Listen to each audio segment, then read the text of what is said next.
সমরদের কলমে মৃত মানুষের জন্য কেউ অপেক্ষা করে না। গতকাল ভদ্রলোকটি চলে গেলেন।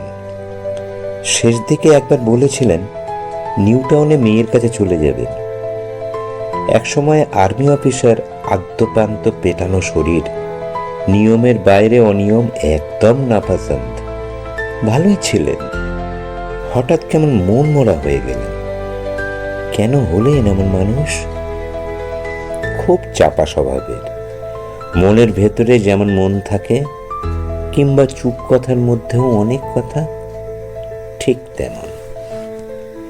পাখি উড়ে গেলে ডানার ঝাপটায় যেমন গান লেগে থাকে, তেমন করেই ভেতরে ভেতরে গান গাইতেন। তেমনই মানুষ। তবে কেন শেষ দিকে নুইয়ে পড়া বাতাবি লেবু গাছের মতো হলেন? কেন হলেন বলেননি, শুধু বলেছিলেন অপেক্ষা। একবার জানতে চেয়েছিলাম কার জন্য অপেক্ষা। বলেছিলেন সন্ধ্যার বাতাসের জন্য।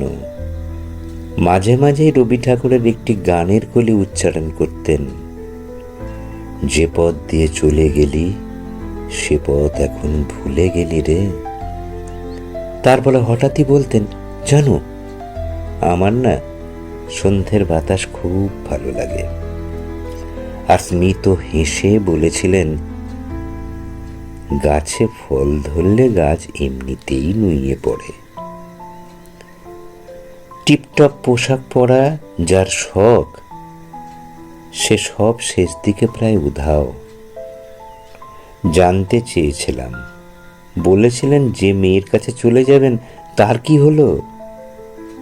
হাসতে হাসতে গেয়ে উঠেছিলেন, জীবন মরণ সীমানা ছাড়ায়ে বন্ধুয়ে আমার, যাব একেবারেই, চলে যাব আর ফিরে আসব না। সেই ভদ্রলোক গতকাল চলে গেলেন। মেয়ে এসেছিল, তারও খুব তাড়া। ঘর বারান্দায় আলমারি সব দেখে শুনে আশ্বস্ত হয়েছিল মেয়ে। তারপর সানগ্লাস চোখে বাইরেটা দেখে নিয়ে ছেলেকে বলেছিল, বাবু আগামী পরশু তোর এক্সাম না? সন্ধ্যার শুরুতে ট্যাক্সি যখন ছুটছে, তখন গোধূলি আকাশ থেকে লালচে আলো ছড়িয়ে পড়ছে দিক বিদিক। আর রাত্রি আরো গভীর যখন, তখন অন্ধকার ফুটো করে একটা কথা ছড়িয়ে পড়ছে বাতাসে, এই শোনো শোনো, জানো তো মৃত মানুষের জন্য কেউ অপেক্ষা করে না, কোনো দিন করে না, কেউ কোনোদিন করেনি।